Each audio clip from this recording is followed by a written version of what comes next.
Muy buenos días, mi nombre es Wendy Noraima Luna Doria. En el presente video les estaré hablando acerca de la investigación sociolingüística y su metodología. Primero que todo, partamos que la sociolingüística estudia en concreto las lenguas en su entorno social, comprende cómo se da la variación, qué variantes lingüísticas caracterizan los diferentes grupos sociales y qué factores la determinan.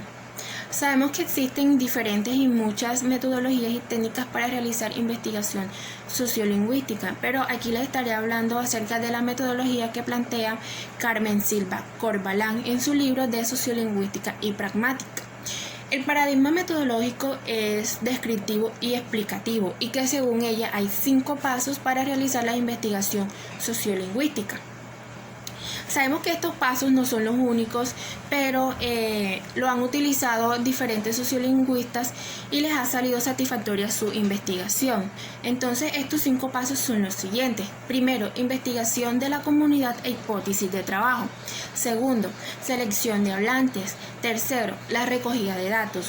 Cuarto, el análisis de los datos. En este análisis de los datos hay análisis cualitativo y análisis cuantitativo. En el análisis cualitativo se ve la identificación de variables sociolingüísticas, la identificación de contextos sociolingüísticos, la identificación de variables extralingüísticos y la codificación de variables. En el análisis cuantitativo se da la cuantificación y aplicación de procedimientos estadísticos. Y el último paso que ella menciona es la interpretación de los resultados de los análisis. Ahora bien, en la observación de la comunidad e hipótesis de trabajo es importante nosotros y pertinente observar a la comunidad que vamos a investigar. De esta manera podemos recoger datos muy importantes acerca del objeto de estudio que tengamos. Nos va a servir más adelante para nuestra investigación. Observamos cómo es por fuera, qué características tiene esa comunidad, algo que nosotros podamos inferir, pero de manera muy precisa y detallada acerca de esa comunidad. También es pertinente precisar la hipótesis de trabajo acerca de la comunidad y del estudio que vamos a llevar a cabo para nuestra investigación. Hay algo muy importante que tenemos que tener en cuenta es la ética profesional a la hora de investigar. Es decir, cuando nosotros vayamos a acercarnos a esa comunidad, nosotros tenemos que hablar de manera segura acerca del trabajo que vamos a realizar, de todo lo que vamos a realizar, de las grabaciones, las preguntas, todo. Ellos tienen que tener conocimiento absolutamente de todo para que así nuestra investigación sea más validera.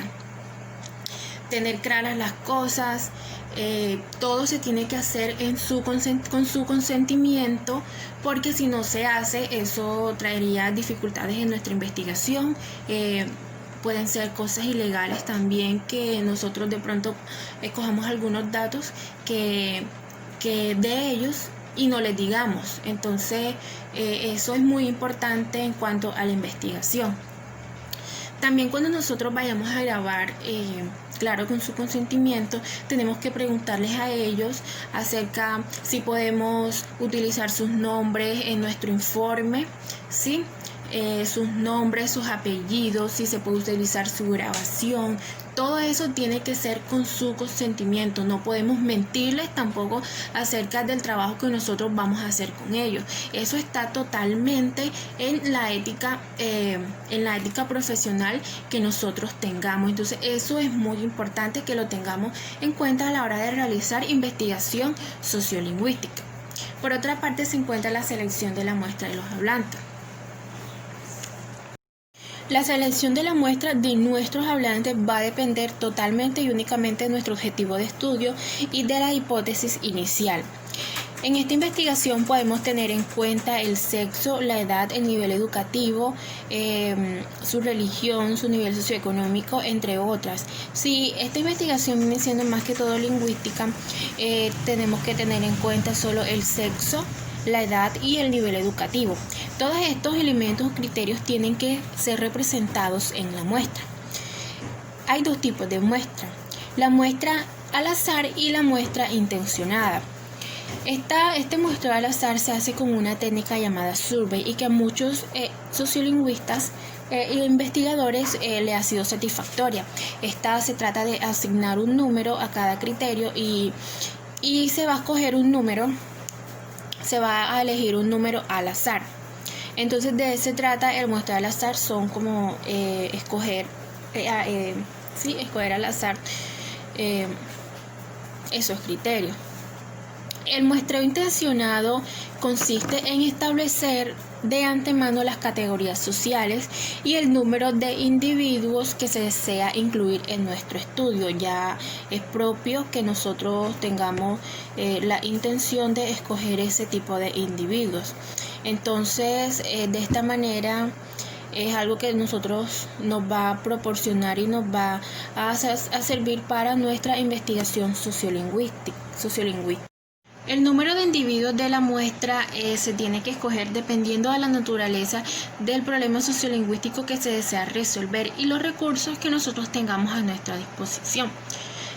En la estratificación socioeconómica de la muestra se establecen unos estratos sociales válidos de la comunidad que se va a estudiar. En realidad hay dos métodos, el método subjetivo y el método objetivo. El método objetivo se hace bajo unos parámetros y el subjetivo se basa en la evaluación subjetiva del investigador. Después de todo esto continuamos con la recogida de datos. Ya observada totalmente y decidido la población que se va a estudiar, nos vamos con la recolección de datos lingüísticos. Esta recolección se hace por medio de una grabación. Por medio, claro está, de una conversación que nosotros vamos a tener con la comunidad.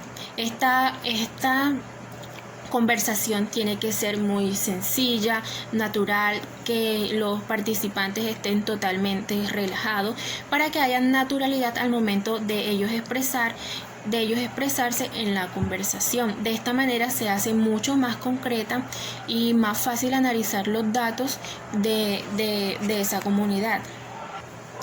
Cuando nosotros hacemos una grabación secreta, si nosotros lo planteamos en nuestra investigación o en nuestro informe, eso es malo, eso es ilegal. ¿Por qué? Porque no está con su consentimiento la grabación que nosotros tenemos acerca de lo que hablaron. Por ejemplo, yo estoy hablando naturalmente con un individuo, con uno solo de esa comunidad y yo lo grabo. Entonces eso no está totalmente bueno. Eso va también en las consideraciones éticas que mencioné anteriormente. Tenemos que tener muy en cuenta ese aspecto. Sabemos que al principio ellos no van, es decir, los participantes no van a estar a gusto o totalmente relajados con nuestra visita. Claro, somos personas desconocidas y lo que nosotros debemos brindarle a ellos es confianza para que esa conversación se dé totalmente natural y así podamos analizar de manera satisfactoria nuestros resultados. Tenemos que tener paciencia totalmente cuando vayamos a recoger los datos.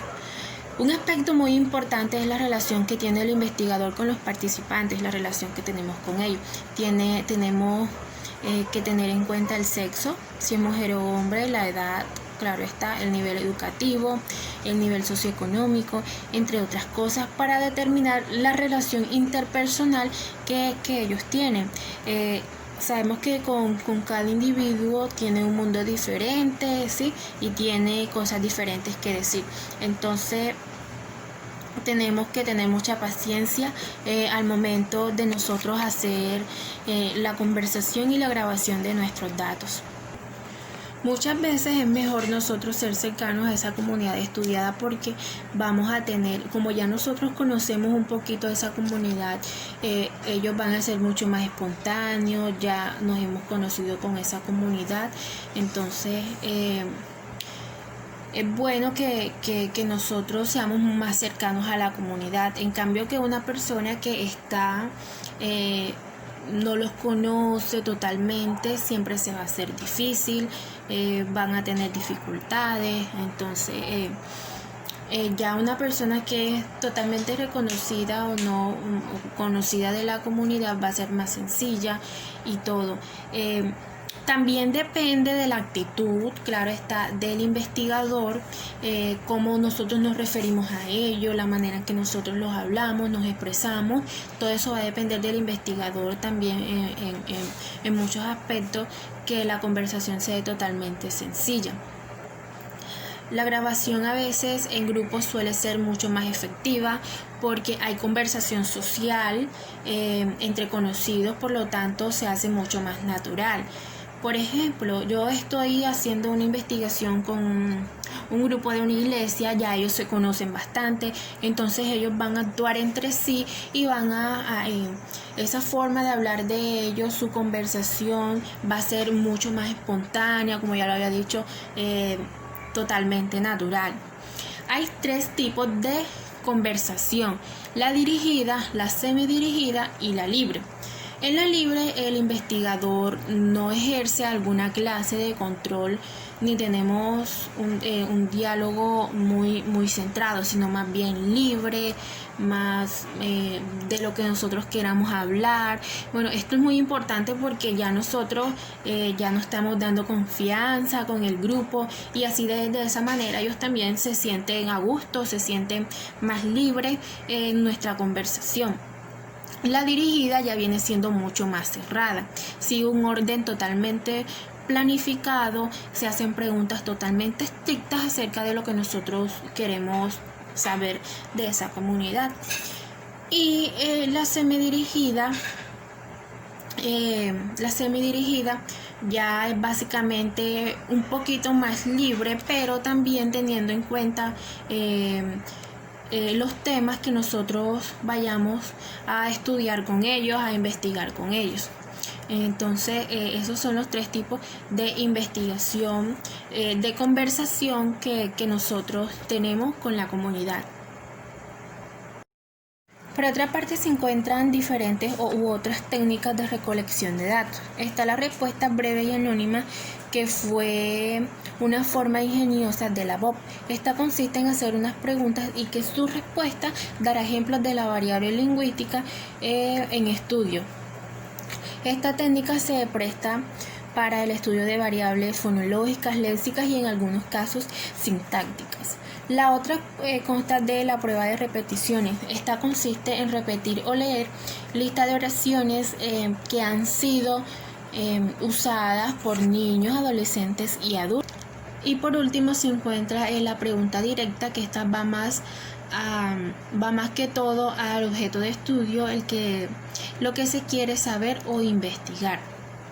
Ahora bien, vamos por el estudio de las actitudes. Son de gran importancia porque dan información acerca de los hablantes, de la comunidad que nosotros estamos investigando, su posición dentro de un grupo social, sus valores y prejuicios y la clase de persona que son o les gustaría ser.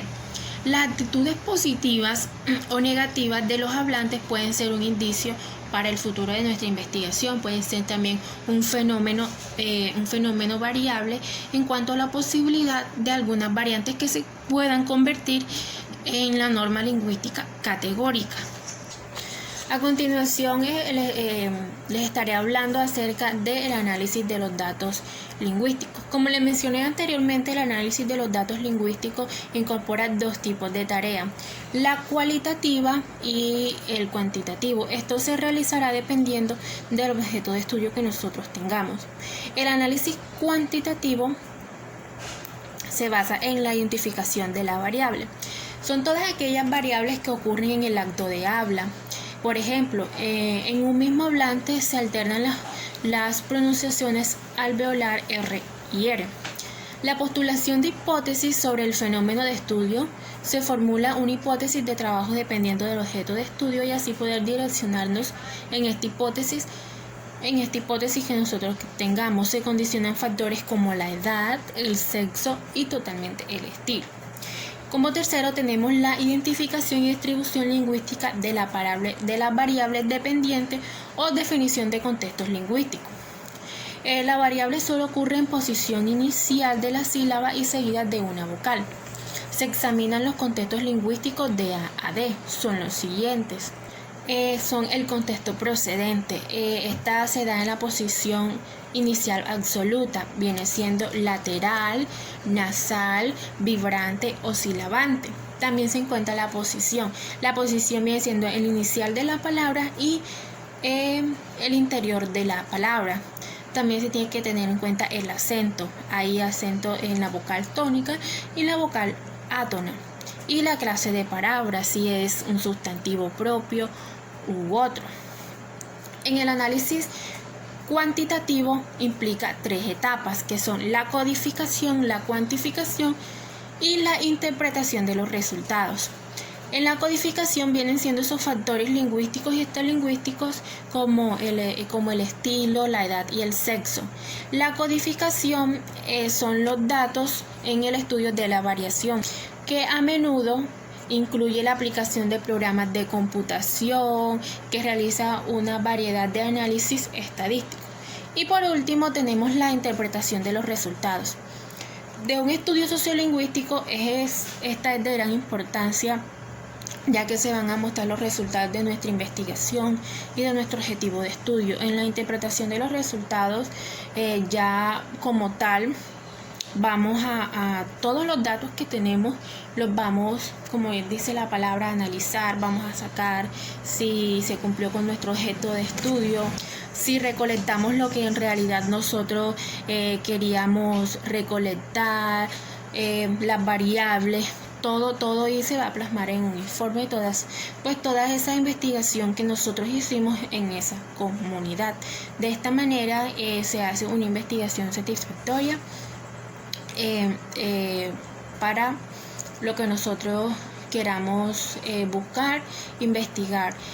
Y por último, pues les recomiendo el libro de la doctora Carmen Silva, es un segundo capítulo de metodología que es muy importante y les va a servir totalmente para una investigación sociolingüística que quieran realizar. Muchas gracias.